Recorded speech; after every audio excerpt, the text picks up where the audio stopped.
बिस्मिल्लाहिर्रहमानिर्रहीम। अस्सलामुअलैकुम। सिर्फ दो चीज़ों से बनाएंगे इतना क्रिस्पी साबूदाना पापड़। मार्केट वाले पापड़ भूल जाएंगे। एक बार घर पर बना लिया तो पापड़ साल भर ख़रीदने की ज़रूरत नहीं पड़ेगी। आज मैं आपको बताने वाली हूँ घर पर एकदम क्रिस्पी और परफेक्ट साबूदाना पापड़ बनाने का इजी तरीक़ा। तो चलिए रेसिपी स्टार्ट करते हैं। तो सबसे पहले यहाँ पर 1 कप जितना साबूदाना ले लेंगे। आप अपनी क्वांटिटी के हिसाब से भी देखकर ले सकते हैं। साबूदाना कुछ ये इस तरह का होता है, ये आपको किसी भी शॉप्स पर या डीमार्ट्स पर या स्मार्ट बाज़ार्स पर कहीं पर भी आपको इजीली मिल जाएगा। आप अपनी क्वांटिटी के हिसाब से भी साबूदाना देखकर ले सकते हैं। तो यहाँ पर एक मिक्सी का जार ले लेंगे और उसके अंदर साबूदाना ऐड करते जाएंगे। तो मैं यहाँ पर 2 बड़े टेबल स्पून जितना साबूदाना ऐड कर दूँगी इसके अंदर, और इसका हमें यहाँ पर एक पाउडर बनाना है, एक फ़ाइन सा पाउडर बना लेंगे।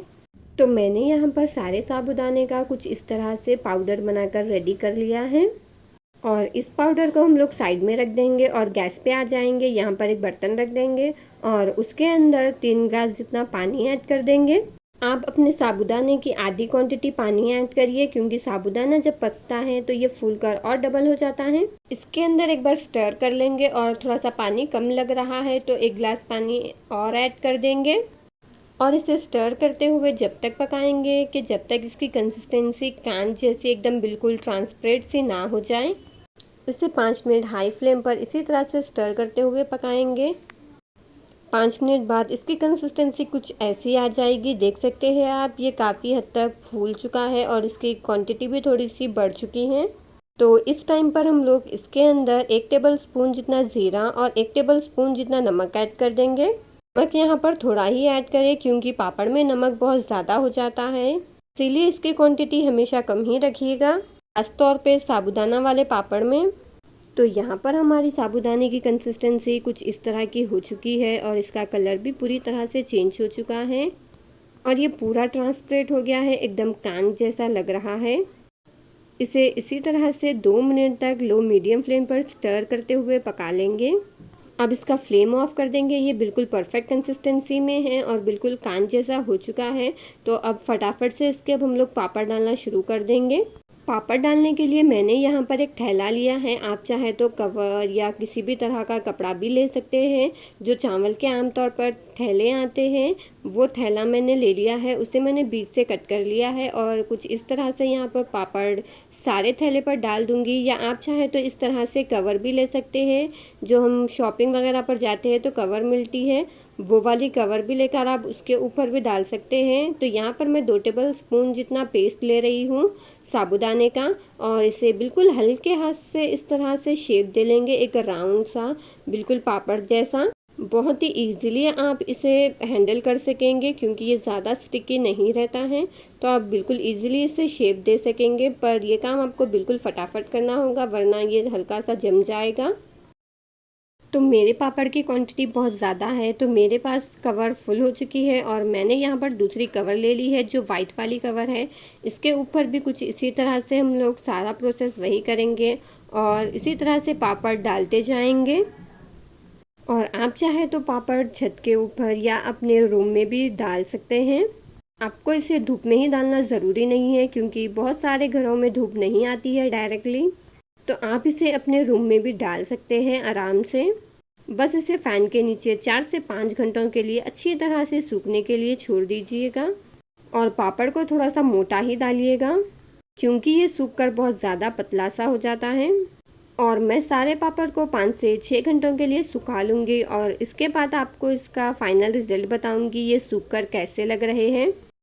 तो यहाँ पर देख सकते हैं आप, मेरे पापड़ 5-6 घंटों के बाद कुछ इस तरह से हो चुके हैं। अगर आपके पापड़ 5 से 6 घंटों में कुछ इस तरह से नहीं सूखे हैं, तो आप इन्हें और थोड़ा सा सुखाइए। ये बहुत ही अच्छी तरह से सूख जाएंगे, और देखिए कितनी अच्छी तरह से ये निकल कर हाथ को आ रहे हैं। देख सकते हैं आप, ये कितने पतले कितने ट्रांसपेरेंट से बने हैं। आपको इजीली मेरा हाथ नज़र आ रहा होगा। देखिए, मैं आपको अभी कवर पे के भी निकाल कर बताऊंगी। देखिए कितनी इजीली ये निकल रहे हैं, बहुत ही आसानी के साथ निकल जाएंगे। बस आप इन्हें अच्छी तरह से सूखने दीजिएगा, उसके बाद ही आप इन्हें निकालिएगा। बिल्कुल हल्के बिल्कुल ट्रांसपेरेंट से निकल जाएंगे, बहुत ही अच्छे बनेंगे पापड़ हमारे घर पर। और आप इन पापड़ को 1 साल के लिए पूरे स्टोर करके आराम से रख सकते हैं। और आप इन्हें स्टोर करके रखने से पहले बस 2 दिन इन्हें धूप में रखकर धूप दिखा दीजिएगा। इससे ये और भी ज़्यादा कड़क हो जाएंगे और बहुत ही अच्छी तरह से ये आप इन्हें स्टोर करके रख सकेंगे। ये बिल्कुल भी ख़राब नहीं होंगे। और इन पापड़ों को मैंने 2 दिन धूप में रखकर धूप दिखा दी है और ये बहुत ही अच्छी तरह से स्टोर करने के लायक हो चुके हैं। तो आपको जितने स्टोर करके रखना है स्टोर करके रख सकते हैं आप। तो चलिए अब मैं इन्हें आपको फ्राई करके बताऊंगी। तो मैंने यहाँ पर एक कढ़ाई में तेल को अच्छी तरह से गर्म कर लिया है और आपको इन पापड़ों को गर्म तेल में ही डालना है। ठंडे तेल में ये बिल्कुल भी अच्छी तरह से फ्राई नहीं होंगे, बस तेल ही ऑब्जर्व कर लेंगे। तो इसे हाई फ्लेम कर अच्छी तरह से आप पापड़ को फ्राई कर लीजिएगा। बहुत ही ईजी और बहुत ही आसानी के साथ ये फ्राई हो जाएगा। और इसे कुछ इस तरह से इसका सारा ऑयल निकाल दीजिएगा। पापड़ में ऑयल बिल्कुल भी नहीं रहना चाहिए। इसे अच्छी तरह से झटक कर सारा ऑयल निकाल कर एक प्लेट में रख लीजिएगा।